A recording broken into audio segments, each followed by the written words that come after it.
Hi everyone, welcome back to Carnivore Revival. I am Emily, and today I have the privilege and the honor of being joined by my father.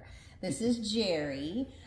He's also a carnivore, and today's episode is going to be discussing his journey and what he's had success with, and maybe how you can take some of our tips or tricks and apply them to your life. So, I have my handy dandy question list here. I hope y'all don't mind if I read it. Number one, Dad, you want to introduce yourself? Sure. Yeah, man. Emily's dad, as she said, and been doing keto carnivore for about 5 years now. Have enjoyed it and has been relatively easy, I think. Although some people tell me it's not easy, but we'll talk about that a little bit as we get into it. But thanks for the opportunity, and hopefully someone watching today will glean some tips, as Emily said, and be able to use this. So thanks for the opportunity, Emily. Thank you, Dad. Yeah. So, the first question, how did you hear about keto? Well, my grandson Shepherd, his physician suggested that he go on a keto diet, and this was back in July of 2019. He has a brain injury from when he was a baby, and turns out that a lot of children with brain injuries can benefit from the keto diet. And this is not new news. It's been going on for decades. And so your sister Amanda mentioned to me that Shepherd was going to go on a keto diet back in 2019. I had never heard of it.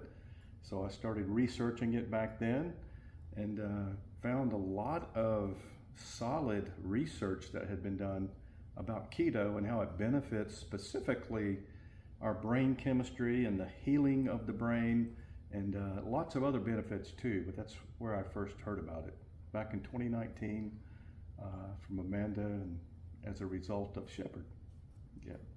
So, what made you decide to go, all right, I'm going to do this thing. I take the research and now I'm going to apply it. What made you take that leap? Well, I went on YouTube and started researching, and one of the first physicians that I found was Dr. Eric Westman. And Dr. Westman, I believe he's an internal medicine doc. I might be wrong about that, but he is an MD. He heads up the Duke University obesity clinic, I believe. But I know he heads up a clinic for Duke University. Duke University, as most people know, is pretty well known world around. So I was interested when I saw Dr. Westman talking about how he specifically uses a keto diet for his patients, not just to lose weight, but to help them with a lot of metabolic situations and problems. And so I just dug into that. He was one of the first docs that I found. And from that, I concluded quickly that this is a legitimate healing diet. It's not just for weight loss, but it has some healing benefits as well that I wasn't aware of at the time, but I continued to dig. And that's what I told myself, I think I'll give that a try. So that was at that point that I decided. That was probably at the end of 2019. The end of 2019. Right. So now you're a carnivore. Right. What made you go carnivore? Well, I started doing keto. I lost about 20 pounds. I noticed that some of the brain fog that I had was diminishing, and continued to research keto on the internet. Found Dr. Ken Berry, found Dr. Chafee, found a lot of MDs, physicians that have discovered that our diet has a huge impact on our body's ability to heal or not heal. And so I thought, okay, I'll give keto a try. Jumped into it, and sometimes I can be overzealous, so I learned that to be on a keto diet, you needed to monitor your macros, or I thought you did. You really don't. If you're watching this, you don't have to monitor your macros, but I didn't even know what a macro was. But that's the percentage of your food intake that either comes from fat, carbohydrates, or protein. And keto diet, I guess traditionally has a 70% fat content. So it's hard to eat 70% fat. So I would have to intentionally put fat, good, healthy fat into my diet in order to make that happen. And then I'd have to watch the amount of protein that I was eating to keep it down to 20%, I believe it was, and then carbs at 10%. I didn't find the carbs so hard. Although carbs can creep into some foods, you have to be careful. But if you're being intentional not to eat things like processed foods and potato chips and corn on the cob and mashed potatoes, you can cut out a lot of carbs pretty quickly. So when I watched Dr. Ken Berry and some of the other physicians talk about the benefits of carnivore, I thought, well, I can try that. I love meat. It's not hard to do. And as a matter of fact, January of this year, I decided I'm going to try carnivore and see how it goes. It was so easy, y'all. I mean, to eat meat for me is easy. It's basically meat, eggs, some dairy products like butter, maybe some cream. But it was simple. It was a simple diet for me, and it was easier for me than keto because I didn't have to measure the macros. I didn't have to constantly try to bring up the fat or down the protein. I just eat meat. And then if you watch some of Dr. Ken Berry's videos, you'll know that he promotes eating healthy fat, which happens to be saturated fat. We've been taught the opposite our whole lives, but saturated fat, for example, from beef is really good for us. So it's easy to eat the steak and the fat for me, and that's about a 50-50 split between fat and protein. So I just found it easy and very simple. Yeah. So for those of you watching out there that are like, how do I start this? Or how do I begin this? Where do I even start? Do you have any tips or advice on somebody wanting to start the keto carnivore journey in their life? Yes. For me, I would say cut out the obvious processed foods. So if you're buying something in a box or a bag, it's probably not good for you. And if you look on the back of the label, it's going to show you how many grams of carbs are in that food. So gravitate toward non-processed foods. And then if you are buying something in a bag or a box, look on the back and make sure the whole carb, not the net carb, but the carb content is low. And low meaning just a couple of grams of carbs if you're going to have something to eat. For example, I like beef jerky. I thought beef jerky ought to be pretty much zero carb. But if you look on the back of a bag, a lot of beef jerky that you buy in the store, they've added sugar or something to it to make it taste a little better. So you'll find 8 or 9 grams per serving in some beef jerky. And if you look carefully, you can find other beef jerky that has zero carbs. So I go for the zero carb jerky now. Gotcha. Did I answer your question? Yes. Okay. Yeah. Any other tips you would suggest to somebody first starting out? Start easy, whatever you can do. For me, it was easy to eliminate starches, so potatoes, corn, anything that had high content carbs. That was easy for me to give up. I'm not and I never craved carbs per se, so it was easy for me to cut those out. And I love popcorn. However, I used to think popcorn air popped was good because it had no fat. Well, little did I know, seed oil is not good for you, but animal fat is good for you. But the carbs in the popcorn is not the good stuff. So I cut out popcorn. Anything with the carbs, try to go low carb at first. See how you do. So sugar, processed foods, cut those out first. They're probably doing the most harm. And seed oils. So vegetable oils, when I was a kid, we were taught that margarine was better for you than butter. Well, that was not the truth. I guess the research wasn't very solid. I don't know exactly why we were taught that, but I've learned now that whole butter, real butter, is very good for you. And seed oils are close to being one of the worst things you can put in your body. Yeah. Yeah, they're meant for machine engines, Okay. not your body. Yeah, back in the turn of the 19th century. Right. Yeah.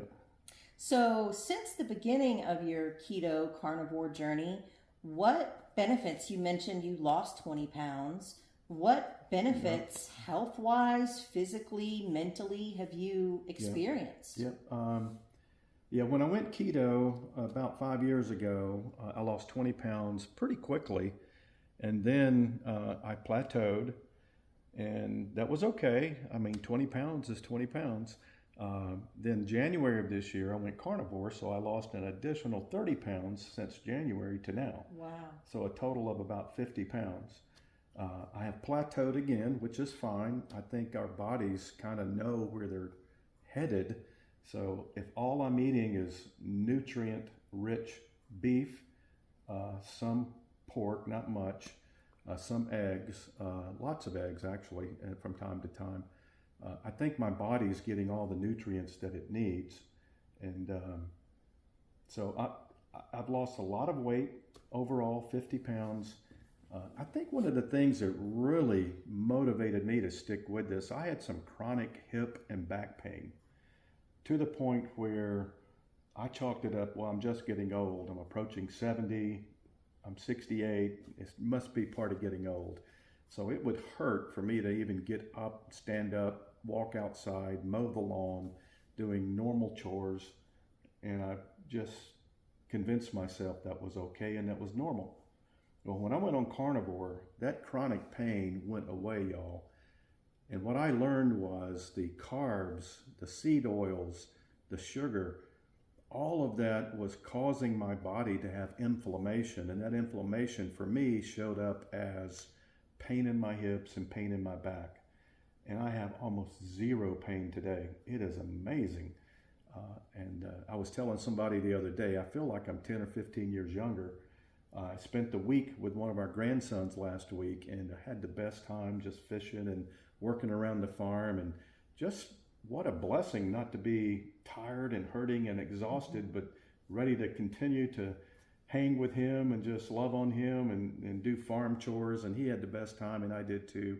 So that's been one of the biggest benefits, is just the ability to play and hang with my grandchildren, all 6 of them.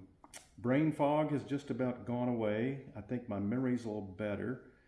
I was suffering from some really acute anxiety not too long into 2021. I guess coming out of the pandemic, everybody was a little more anxiety ridden than we were before the pandemic, right? Well, I thought that's what it was. And mine got so bad that I was incapacitated. There were some mornings I couldn't get out of bed. And when I did get out of bed, I spent the next hour or so just moping around. Actually, I would end up crying on your mother's shoulder sometime, and she would pray with me and get me through that acute stage. But that anxiety was real, and it was debilitating. I don't have it anymore. None. The anxiety is gone. I had some mild depression. I say mild, it's hard to know what's relative when you're the only person that's had it that I can, I don't have anything to compare it to. But the depression's gone, but I can tell the anxiety and the acute anxiety attacks are gone. And the only difference is that I'm doing carnivore, and I've eliminated the carbs and the seed oils and that kind of thing. So there's probably some other things too. I think my skin has a little bit more elasticity than it did. I think I have more stamina. I can tell that my muscle composition, I'm not lifting weights or going to the gym or anything, but just doing chores around the farm, I'm building muscle almost, inadvertently, and losing weight at the same time. So that's pretty good. So those are some of the benefits. If you remember of anything that I failed to mention, remind me. What about your glucose levels? Oh, well, yeah, that's the obvious elephant in the room. I was diagnosed with prediabetes, and that was one of the things that motivated me to try the keto diet, because I was thinking it would help my A1C levels. So my A1C levels were, before I started keto, probably in the 6.5 range.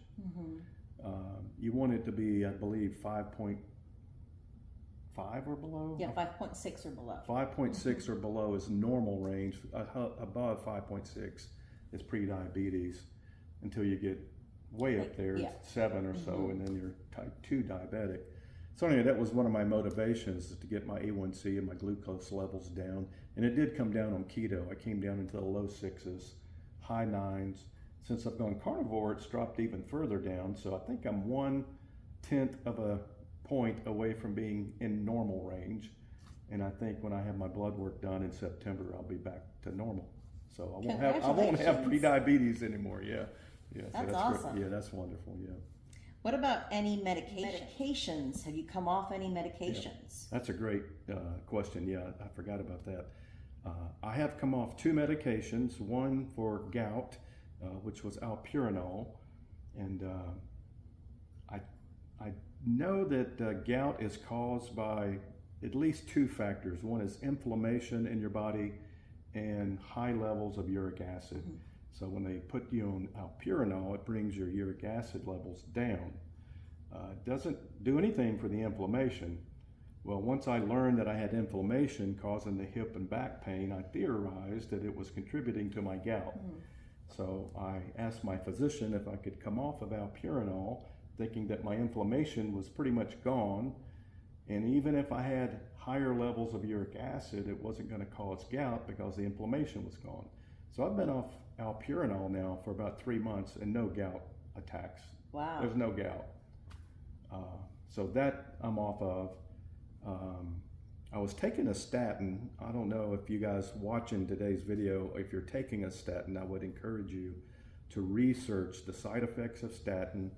Research, does high cholesterol actually cause, and I use the word cause, not associated with, but cause heart problems. I learned that the original research around high cholesterol was an association or a correlation study, and it wasn't a cause and effect study. So when I learned that, I thought, okay, I don't need the side effects from the statins that I was taking. So I came off my statins. My LDL cholesterol did go up. It's been my understanding, and I actually learned this from Dr. Ken Berry, that when carnivores come off of a statin, about 1/3 of those carnivores, their cholesterol will stay the same. About 1/3 it'll actually come down, and about 1/3, like me, it'll go up. Just because it goes up doesn't mean you need to go back on a statin.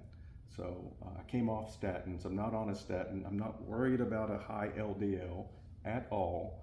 And if you are worried about it and you're watching this YouTube video, I would encourage you, go research that. You can start with Dr. Ken Berry. He is a great resource.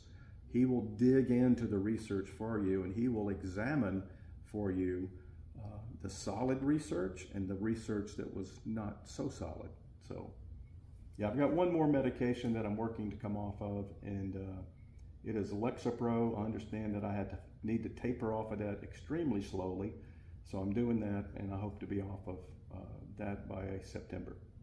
Awesome. Yeah, so that's the only 3 that I was taking. So really quick question. Yeah. About gout. Right. We've all heard gout. You can't have meat. You can't have red meat. I know alcohol also. So right. How is that? That's astounding that you're able to eat meat. Yeah. Only meat. Right.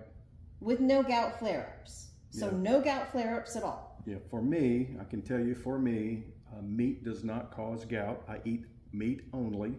I have not had a gout flare-up, and I was diagnosed with acute gout several years ago. So meat doesn't cause gout as far as I'm concerned. If somebody thinks differently, again, I would ask you to go research it. I think, again, it has to be the presence of inflammation along with high uric acid levels. And I'm not sure that meat causes high uric acid levels. I don't think it does.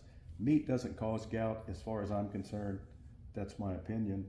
I'm not a doctor, so don't take my medical advice, but I'm not worried about getting gout. The inflammation is gone in my body. Yeah. Gotcha. Yeah. So take me through a normal day of what you eat, what do you drink, what does your diet look like? Yeah. Well, one of the benefits I didn't mention is on a carnivore diet, once your body adjusts to burning fat and not carbs, the cravings for carbs goes away. So I don't get that hunger feeling. It wasn't even real hunger. I thought it was hunger, but it was really just a craving that I think my brain chemistry had for another sugar high. Whether that sugar came from rice or whether it came from Coca-Cola, I think my brain was screaming for, give me some carbs. Well, once your brain starts burning ketones on a keto diet, right? It can satisfy itself through how our bodies were created. My body's not craving for carbs anymore, so I don't wake up hungry. I typically don't eat breakfast.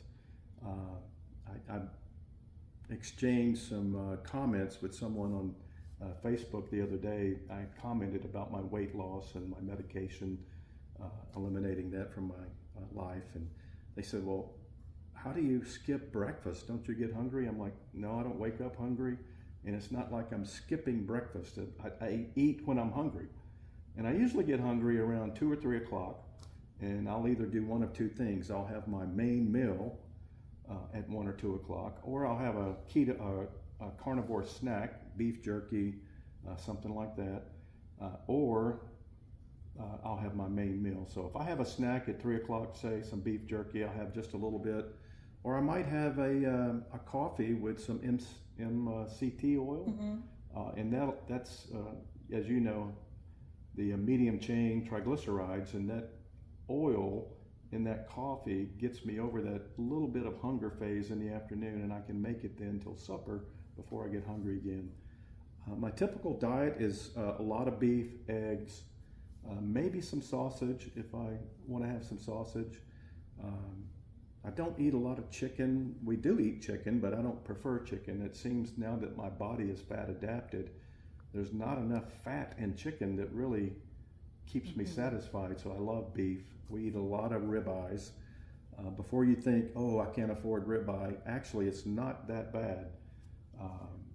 Our grocery budget has actually gone down. Our expenses for groceries have gone down. So we can talk more about that if you want to, but it's amazing to me how that happened.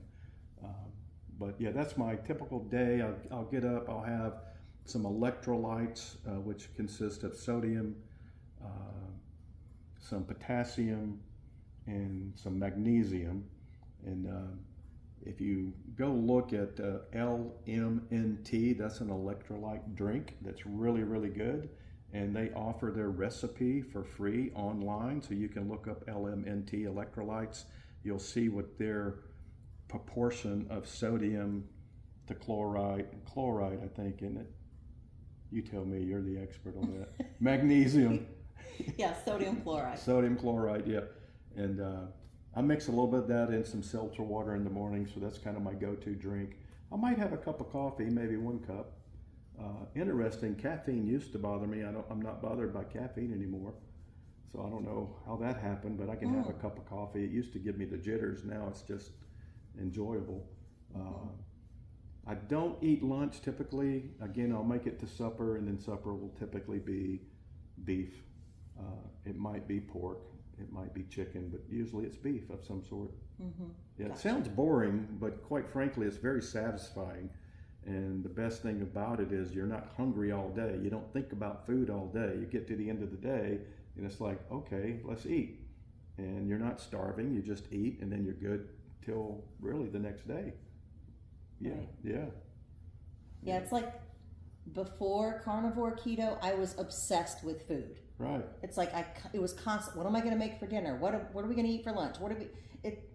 It's almost like when I used to smoke cigarettes way back in the day. It's like an addiction. It is legitimately an addiction. Yeah, it's the glucose. And it's like now my body is into ketosis. I don't even think about sugar anymore. Like that's just taken away from me. And that's a huge benefit. So yeah. Some more questions. Yeah. How has this affected you all's grocery budget? Yeah, I mentioned that briefly. Last week, my wife is also doing, I'm going to call it Carnivore. She eats mostly meat, but she'll have some low-carb vegetables. And that's really what I was doing when I was doing keto. It got to be one of the simplest meal plans. I knew that I could have meat, and then I would add in low carb vegetables, and that's what Wanda, my wife's, doing. So at night, we'll have usually a ribeye or sirloin or some kind of beef. And I learned this from you, actually. There's a great price on ribeyes at Aldi, A-L-D-I. If you have an Aldi in your town, check out their ribeye steaks. They come in about a 16-ounce cut, maybe a little more than that. That sounds like a lot for a piece of meat, but I bought 10 ribeyes last week for our suppers this week. So my wife and I will have each a ribeye every night, and that's our entire grocery bill for this week. We don't have to buy anything else. So for this week, I spent about $150 for groceries, and that's a lot less than we used to spend. Yeah. Also, for me personally, I've noticed I don't waste food anymore. Yeah, exactly. I mean, I used to buy vegetables and eat half of them, and they would sit in the crisper and rot in the refrigerator, and then it's like, oh dang, I just wasted how much money just rotting it. But I don't waste meat. If I only eat half of it, I put it back in the refrigerator, if I'm full, and then the next night I'll get it back out, heat it back up, and that's what I eat. That's a Have good you point. experienced the same thing? Absolutely, yeah. The amount of food that we don't throw away now is amazing. So I'm very glad for that. We have just in the refrigerator what is left from yesterday, typically. So that's a really good thing. We do buy vegetables. If we'll have guests over and they want to have vegetables, we'll make a salad or something like that. But otherwise, we're not buying a lot of vegetables. Yeah. Gotcha. Another quick question. Have you had a lot of people purport having digestive issues when they switch to keto or carnivore? Have you had any kind of digestion issues? I've also heard people say, well, meat gets in your stomach and doesn't digest, it just rots. Have you had any kind of negative digestion problems? No, just the opposite. I used to have acid reflux, so there's another benefit I didn't mention.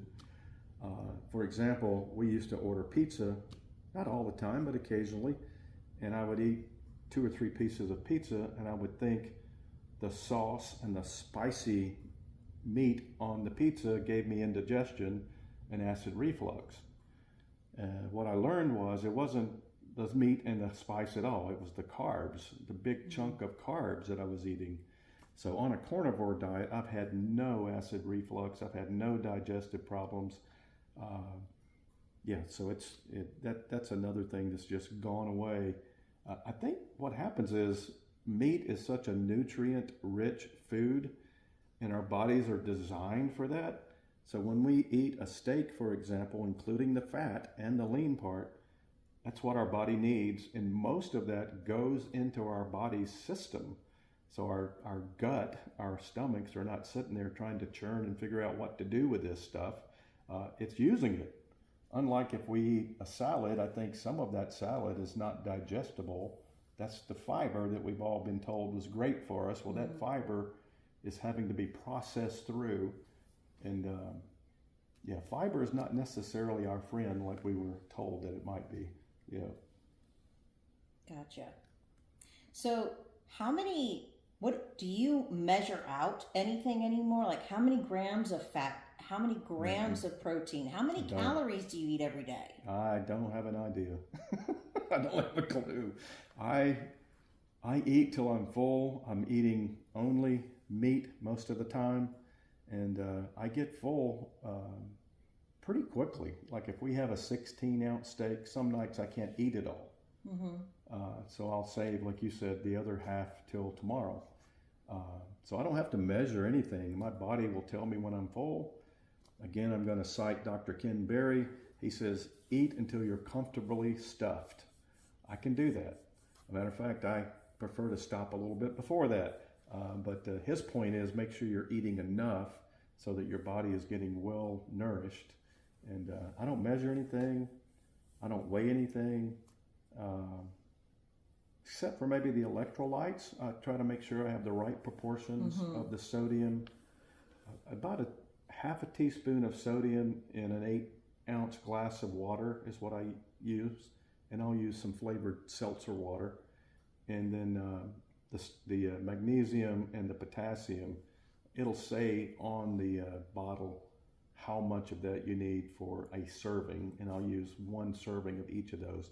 And for example, the potassium is 1/4 of a teaspoon, so that's a very small amount. Mm-hmm. The magnesium is very similar, very small amount. Yeah, That's the only thing you measure. That's the only thing I measure. Yeah. No, when you were on keto, You measured everything. I was trying. Yeah, I felt like I had to keep those macros in line. Yeah. So your experience is carnivore is actually simpler and easier. Simpler, easier for me, simpler. And I think for those of you that love certain vegetables, as long as they're not starchy, carb, dense vegetables, if you want to do a ketovore diet like my wife is doing, eat mostly meat and then add some of your favorite low carb vegetables back in, that's easy. And you don't have to measure those. So that's an easy and simple way, I think, to eat. Yeah. How have your doctors reacted? Have you told your doctors? I have. I think they've been generally supportive. They see my lab results. They see my A1C coming down. They see my weight loss. They see my energy level. They see my enthusiasm compared to when I have the anxiety and the depression. So they're supportive, and they will use the phrase, "Whatever you're doing, keep doing it." Mm-hmm. However, when I wanted to back off some of my medications, particularly the statin, there was a lot of concern over the elevated LDL. And I think it's because they've been trained that LDL is a bad thing. And I want to say most physicians that I've encountered would agree with that. I'm learning that it's not such a bad thing, so I chose to come off the statin. And I plan to stay off of it unless I learn something new that I don't know right now. So generally supportive, but some of the details, you have to be a little more assertive to let the doc know what you desire, and hopefully they'll support you through that decision. Yeah. So, but a Western trained physician in the United States is probably going to push back on some of the amount of meat that we're eating, the amount of fat that we're eating, and the absence of any carbs. So just be prepared, do your homework, do your research, and be prepared to know what you will know once you do your own research. Yeah. So, for example, say somebody goes to their doctor and their doctor's like, "Heck no, you have this disease. You cannot do carnivore." What do you recommend that person does or says to their doctor? Well, if you've done your research and you're confident that you are grounded in good research, and again, Dr. Ken Berry, Dr. Eric Westman, 2, very well-grounded physicians in this arena. You can watch their videos and educate yourself. And if your doctor is that, obstinate? Obstinate? Yeah. The key to any good health plan is to have a really healthy relationship with your physician. So if that's going to get in the way of having that open, collaborative partnership in terms of keeping you well, you probably need to find a new doctor. So that would, yeah. All right, those are all the questions I have today for you. Right. Is there anything you want to add? Anything I didn't touch on? We talked about it several times, but I'll just end with this. If some of what you're hearing today makes you think, "I'm not so sure about that," that's good. Go do some research, start digging into it, and find some trustworthy physicians. If that's where you want to go, I would recommend Dr. Ken Berry, Dr.